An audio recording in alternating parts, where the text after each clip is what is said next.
ચાર મિત્રો ધોરણ 12 પાસ કર્યા પછી એક હોટલમાં નાનકડી પાર્ટી કરી રહ્યા હતા અને વાતોવાતોમાં ચારેયે નક્કી કર્યું કે આજથી 40 વર્ષ પછી આ જ દિવસે 1 જાન્યુઆરીએ આપણે ફરીથી અહીં જ મળીને પાર્ટી કરીશું અને હા, જે સૌથી છેલ્લે આવશે તે બધાનું બિલ ચૂકવશે.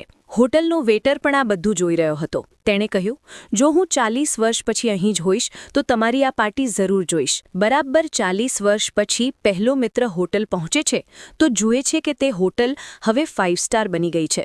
હવે ત્યાં બધું બદલાઈ ગયું છે. ત્યારે એક વ્યક્તિ તેને ઓળખી જાય છે અને કહે છે, સર બેસો, હું તમને ઓળખી ગયો. હું એ જ વેટર છું જે હવે આ હોટલનો માલિક બની ગયો છે. તે કહે છે, શું વાત છે? એટલામાં બીજો મિત્ર પણ આવી જાય છે. બંનેની વાતચીત શરૂ થાય છે કે બિઝનેસ વધી ગયો, બધું સારું ચાલી રહ્યું છે. બંને પોતપોતાની વાતો શેર કરી રહ્યા હોય છે કે ત્રીજો મિત્ર પણ પહોંચી જાય છે. પરંતુ ચોથો મિત્ર હજી પણ આવ્યો નથી. તો જે શેઠ માલિક હોય છે તે કહે છે, તમે ઓર્ડર કરો, મેન્યુમાં ખાવાનું વગેરે સિલેક્ટ કરો, એટલામાં તમારો મિત્ર પણ આવી જશે. હવે ખાવાનું પણ તૈયાર થઈ ગયું. રાહ જોતા જોતા ઘણો સમય વીતી ગયો. ઉદાસ મને આ ત્રણેય મિત્રો ડિનર શરૂ કરી દે છે. ત્રણેયે ડિનર પણ કરી લીધું, પરંતુ ચોથો મિત્ર હજી પણ આવ્યો નથી. હવે જ્યારે બિલ આપવાનો વારો આવે છે ત્યારે તેઓ કહે છે કે વિકાસ તો કદાચ ખૂબ મોટો માણસ બની ગયો, અમને બધાને ઇગ્નોર કરી રહ્યો છે.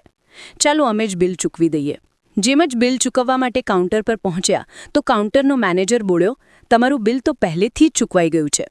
હવે આ ત્રણેય પોતાના ચોથા મિત્રના ન આવવાની ફરિયાદ કરતાં હોટલની બહાર નીકળ્યા જ હતા કે તરત જ એક સરકારી ગાડી ત્યાં આવીને ઊભી રહે છે. તેમાંથી એક યુવક નીચે ઉતરે છે અને ત્રણેયના પગે લાગીને કહે છે, મારા પિતા શિક્ષક બની ગયા હતા. મને કલેક્ટર બનાવવાની ક્ષમતા આપી, પરંતુ અફસોસ મારા પિતા આજથી 1 મહિના પહેલાં આ દુનિયા છોડીને ચાલ્યા ગયા. તેમણે છેલ્લી ઘડીએ તમારા વાયદા વિશે મને જણાવ્યું હતું અને કહ્યું હતું કે જ્યારે ત્રણેય પાર્ટી પૂરી કરી લે તો ત્યારબાદ તું ત્યાં જજે અને પેમેન્ટ વગેરે કરી દેજે. યુવકે હાથ જોડીને કહ્યું, મારા પિતા હવે આ દુનિયામાં નથી રહ્યા. તેમનો વાયદો પૂરો કરવા માટે હું આવ્યો છું.